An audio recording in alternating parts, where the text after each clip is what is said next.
Só para complementar então esse texto que nós lemos, é um texto bastante conhecido. Só que ele, parafraseando ele em pedacinhos, conforme o pãozinho que Jesus falou ali sobre essa palavra, sobre o pão, que o maná eram pedacinhos de pão que desciam no deserto, pãozinho com gosto de favo de mel, muito saboroso, que muitos queriam encher para comer bastante e sobrasse no outro dia. Tudo em Moisés foi transitório. Tudo em Moisés foi transitório. Até a glória que esteve sobre a sua face, que teve o véu que colocou sobre o seu rosto, aquela glória foi transitória. 2 Coríntios capítulo 13, verso 12 a seguir, fala sobre isso.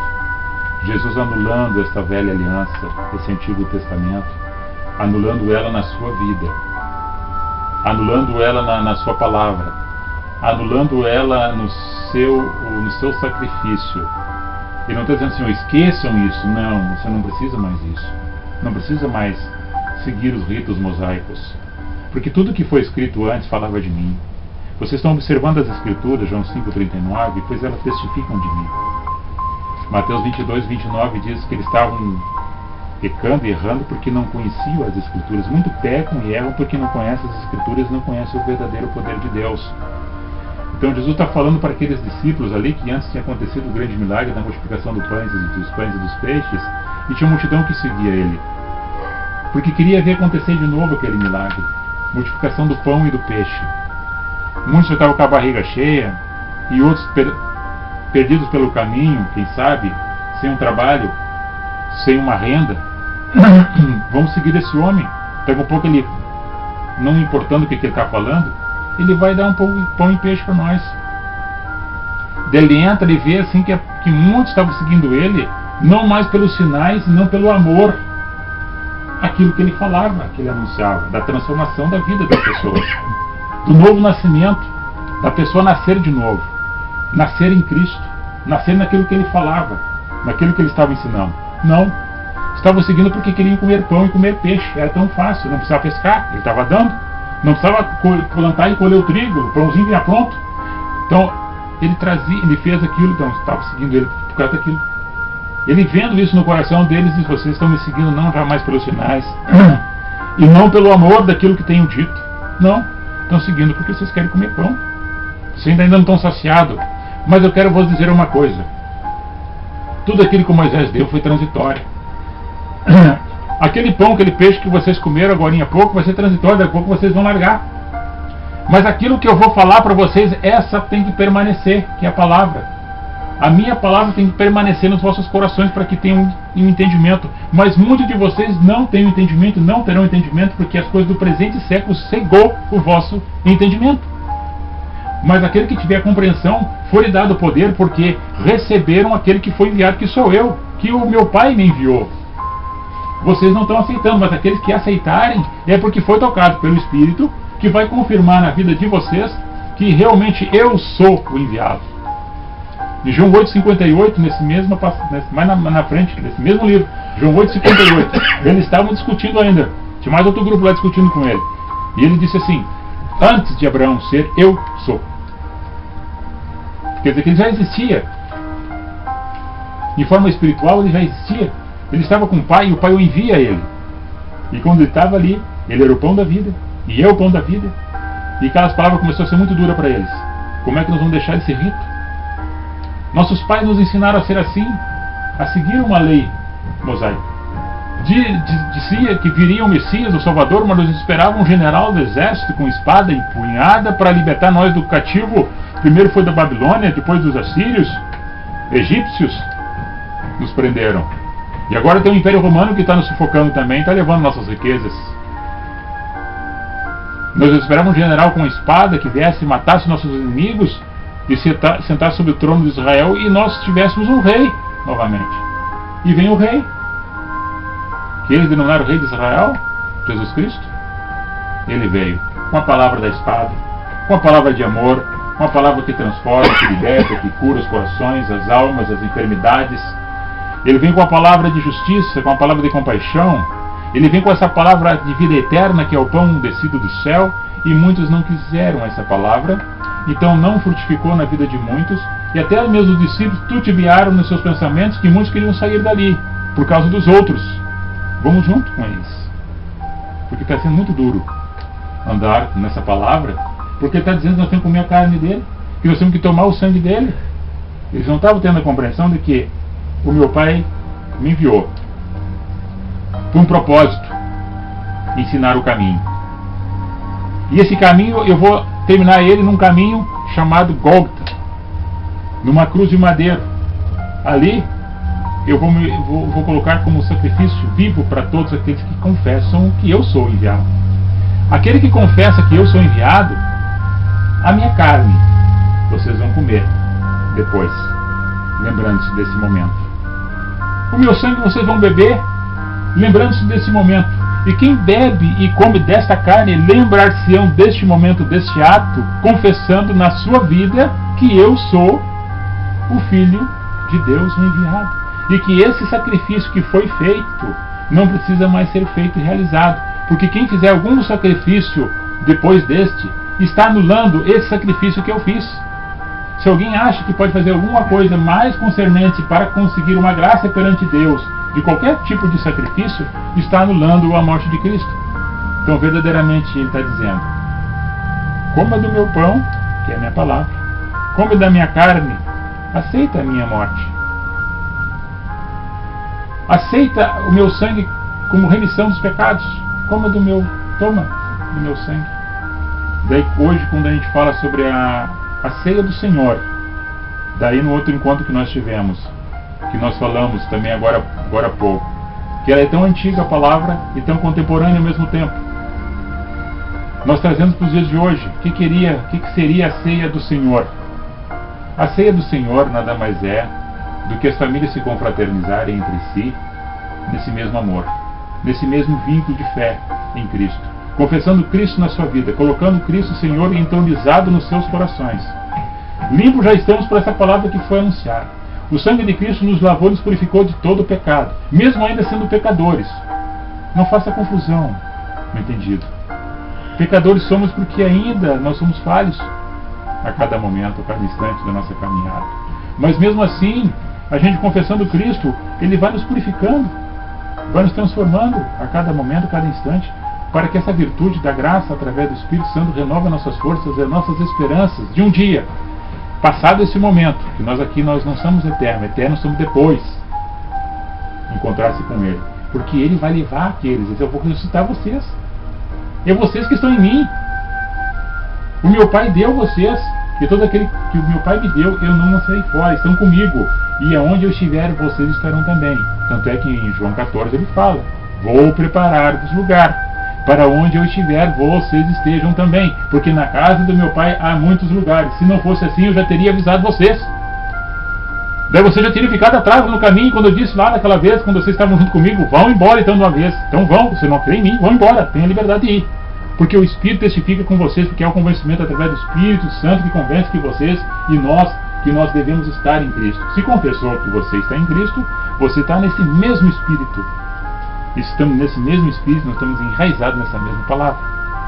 E comemos desse mesmo pão. E participamos dessa ceia. E dessa ceia nada mais é do que nós falamos que cada um traria um pedaço de pão, cada um trazia um prato, conforme faziam os apóstolos. Nós não estamos fazendo um rito, nem uma questão que seria um sacrifício, não. Confraternização. Cada um traz um prato, compartilhados do pão, em memória de Cristo Jesus. Aí um come um pedaço do pão do outro. Isso é, tanto é que Paulo fala em Coríntios capítulo 11, na primeira carta, no verso 13 a seguir, dizendo, 23 a seguir, que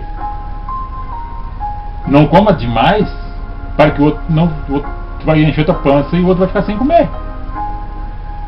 Era para confraternizar.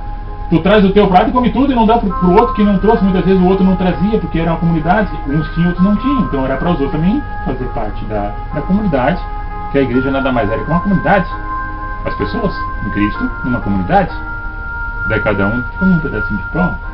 E depois ele pega o pão e diz assim: esse é o pão que é descido do céu. E agora estamos reunidos aqui para lembrar a morte de Cristo e confessar Ele em nossas vidas. E partindo do pão ele deu. lembrando da morte de Cristo.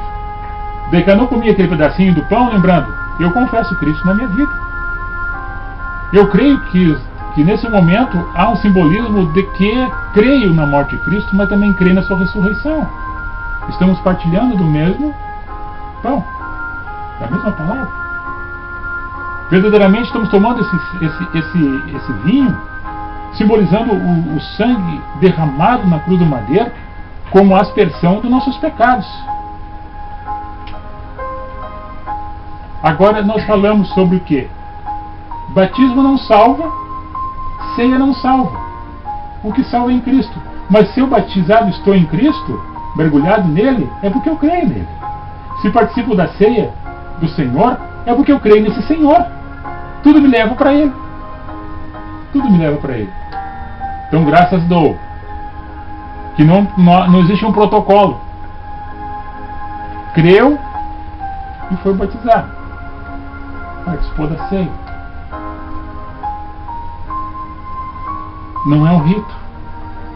É simplesmente uma sequência espiritual na vida do homem que vai convencendo ele das suas atitudes, convencendo ele dos seus atos, e para que cada vez mais fique mais perto dele,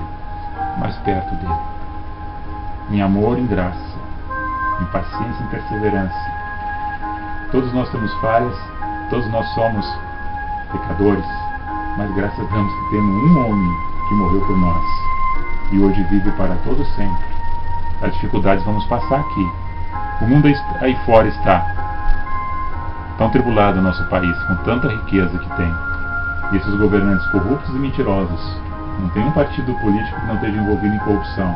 Nós vemos um sistema ideológico vermelho que está contrário ao amor, à fé, à graça e à justiça.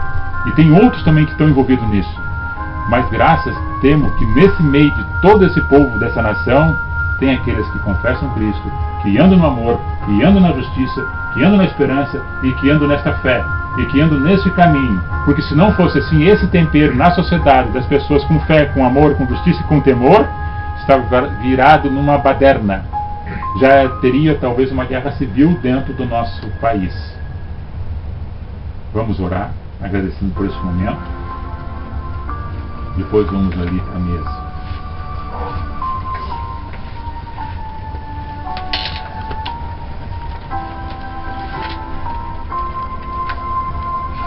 Quer orar, irmão? Senhor, te damos graças, Senhor, por esta oportunidade que nos deu de estarmos aqui, ouvindo da Tua Palavra, aprendendo, Senhor, como Tu tem nos ensinado através da Tua Palavra, da Bíblia escrita, Senhor, que é a Tua Palavra.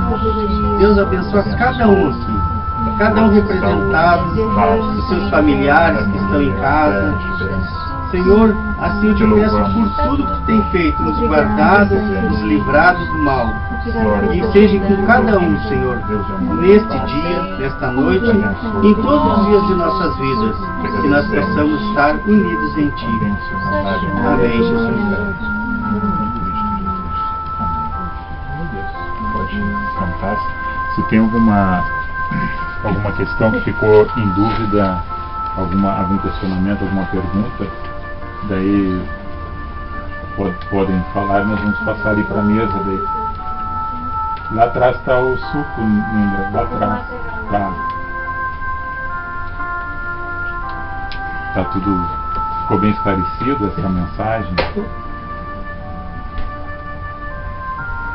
Pois nós observamos que é tão difícil para eles que estavam junto ali, até mesmo os apóstolos ficaram em dúvida a respeito daquilo que ele falou sobre a carne e sobre o sangue. Você que está falando de ritual canibal? Que coisa é essa? Que coisa mais estranha. E ele falou, pedacinho por pedacinho, começou em Moisés, vai ser discernimento. É Moisés, o pão, maná descer do céu, coisa e tal. Pois eu sou o pão da vida.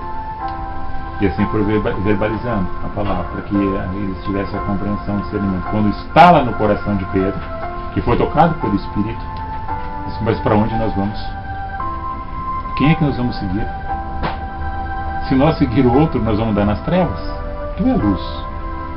A palavra de Deus está em ti, e nós cremos que Tu é o Filho de Deus, Tu é enviado. em ti está a palavra da vida eterna. E se temos crido que tu é o enviado e é filho de Deus, e naquilo que tu tem feito, não somente naquilo que tu tem feito, mas naquilo que tu tem dito, que realmente tu é o Filho de Deus. Ele faz uma advertência ainda, chama a atenção de um que estava com o coração endurecido, que até mesmo falando, mais endurecido ficou, que era o Judas, que se chamava no tu é o diabo, ou seja, o diabo tomou conta do teu coração, e tu não vai retroceder pelo jeito, tu vai até o fim. Judas foi escolhido antes? Não. Todos eles poderiam ter sido, até Pedro, porque num dado momento chegou Jesus a falar para Pedro: o demônio pediu para mim, para que tu fosse cirandado, mas eu não deixei. Fosse peneirado, chacoalhado como trigo, mas eu não deixei. Porque já tinha sido o outro, né? Ele queria pegar mais. Então tudo que ele pudesse pegar, ele queria pegar. Jesus dizendo: todo aquele que meu pai me der, eu não serei fora. Então foi um, era para ser um, foi. Agora mais nenhum vai ser. Então tudo ele aconteceu para que a gente tivesse a esperança de uma vida após esta. Nós cremos na ressurreição. Nós não cremos na reencarnação. Houve um verbo encarnado que foi Cristo. Depois dele não houve outro. E quem escreveu e falou outro evangelho, a não ser este, que foi ensinado por ele e para os apóstolos, e dos apóstolos para nós, e é o que nós falamos hoje, o apóstolo Paulo disse: que seja amaldiçoado. Se aparecer um anjo até do céu e dizer assim: ó, esse esquece esse, que existe outro, é mentira. É mentira, não existe outro evangelho, a não ser este, a qual nós anunciamos, a qual os mesmos apóstolos anunciaram, e ali os evangelhos, os 4 evangelhos que foram escritos por Marcos, por João, por Mateus e por Lucas. Não existe outro evangelho a não ser por estes. E esses evangelhos é segundo o Jesus Cristo, não é segundo o kardecista ou a Jean Hippolyte, que seria o Kardec. Não existe outro evangelho a não ser o evangelho de Jesus Cristo. Eu tive uma passagem na minha vida, anos atrás, uma filha minha, com 3 horas de nascida, eu estava morrendo nos meus braços, sendo transferida de um hospital para o outro. Ela estava com água no pulmão, toda enrolada, roncando, roxa, sem ar, e a ambulância dando problema no caminho, parece tudo contra aquilo. Parecia que era eu apavorado, chorando dentro da ambulância. A ambulância novinha e falhando, aquele que dando trancando. A última vez que ela pagou na frente de um cemitério da outra cidade que eu estava chegando, faltavam uns 3 km para chegar no hospital ainda. Eu desci da ambulância apavorado, vou largar de a fé aqui, né? E peguei a minha braço e disse: pai, por que vai me tirar meu filho agora? E a ambulância, o cara estava apagadinha, o cara ligou assim, ela deu um estralo assim, não falhou mais um pouquinho. Cheguei no hospital, hoje a minha filha está com 24 anos, graças a Deus, e ele não me tirou porque eu pedi pra ele: por quê? Vai me tirar meu filho agora? Para ver como Deus é bom com a gente. Ele age de uma forma inesperada, porque ele é o Deus da surpresa, né? Ele nos surpreende com seus gestos, com seu amor, com as atitudes que são puramente divinas e não são humanas, são coisas que a gente não tem uma palavra que interpretasse um ato dessa grandeza.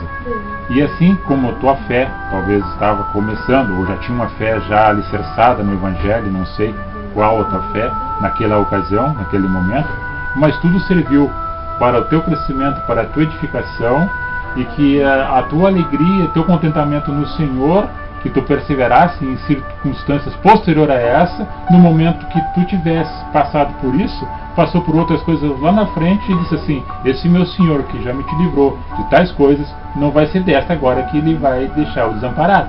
Então tudo tem um propósito na vida do homem que está aqui palmilhando essa terra perante Deus. Todas as coisas contribuem para o bem daqueles que amam e temem a Deus, né? Paulo fala em Romanos 8:28. Então tudo acontece da vontade do Senhor. E daí a gente fala assim: tá, mas e as outras coisas que acontecem? Se quem está em Deus aceita, amém, porque Ele é dono da vida e também é o dono da morte. Ele deu, Ele tirou. Assim foi eu li no livro de Jó, né? Senhor, tudo te pertence, tu mesmo me deu, se tu levar, é teu. Nu eu vim, nu eu voltarei. Entrei no mundo assim, sem nada, e sem nada dele eu vou sair. Tá? Coisas da nossa vida, nossa caminhada que nos surpreende. Deus é um Deus de surpresas, Ele é um Deus de poder. Tem coisa, eu penso assim, ó, tem um esquilho que a gente não deve olhar para trás, né? Que tem que continuar para frente e olhando para trás. Mas tem coisas que acontecem na nossa vida que eu acho que a gente deve olhar e se lembrar, puxa vida, mas lá atrás Deus fez uma coisa para mim, né? E às vezes a gente acaba esquecendo. E de repente a gente lembra lá no passado que houve uma coisa boa, né? Sim. Eu acredito que tem coisas assim que sejam para edificação, como alicerce. Lembre-se, tem uma passagem que diz: não me traga em memória todas aquelas coisas que me desagradam, para que eu não tenha contentamento, mas traga à memória as coisas boas, para que ela alegre, tenha eu a vivência daqui para frente na minha caminhada. Mas se tu lembrar, só ficar remoendo coisas ruins e tristes para amargurar o teu coração e na convivência com as pessoas que estão perto de ti, é ruim. Agora, se tu lembrar para a tua edificação, para o teu alicerce espiritual na tua fé, é bom, porque são experiências de vida que tu tens, é uma bagagem de conhecimento de coisas que tu passou lá no passado, que servem de ensinamento hoje para ti e para aqueles que te escutam, alicerçando, avivando, né, a fé, a esperança, a convicção de que circunstâncias das nossas vidas a gente passa, muitas vezes por nossas escolhas ou pelo comportamento de outras pessoas. Tanto é que se a gente fala sobre a questão de acidente de trânsito, muitas vezes tu anda direitinho, anda na tua mão, corretamente, com documentação em dia do teu carro, a tua CNH também corretamente em dia, tu paga todos os teus impostos, tu é uma pessoa fidedigna, fiel, é correta, e vê um bobalhão encharcado na cachaça, bate no teu carro, te traz um dano, e às vezes machuca alguém quando não tira a vida de outros. Então há circunstâncias na nossa vida que às vezes há proteção, mas há coisas assim que há a liberdade das pessoas fazerem ou não fazerem por suas escolhas. E há uma consequência disso aí pelas próprias escolhas das pessoas. Agora, quem está em Cristo, quem crê em Deus, está em Cristo Jesus, ele aceita tudo aquilo que lhe acontece. Porque se ele esperou no Senhor, ele pediu o melhor para ele. Muitas pessoas agora estão dentro de um hospital, dentro de uma UTI, e muitos dizem: mas Senhor, eu te trouxe comigo no meu coração desde o momento que eu te escutei, eu ouvi tua palavra, por que eu estou passando por isso? Por que eu estou enfrentando essa dor? Por que eu estou enfrentando esse problema? Eu reluto com Deus. É porque aqui é uma passagem. Podemos até passar. Agora nossa esperança está no Senhor. Se eu esperasse alguma coisa maior do que a ressurreição em Cristo, eu era como qualquer outro homem. A minha esperança estava somente aqui, nesse plano terreno.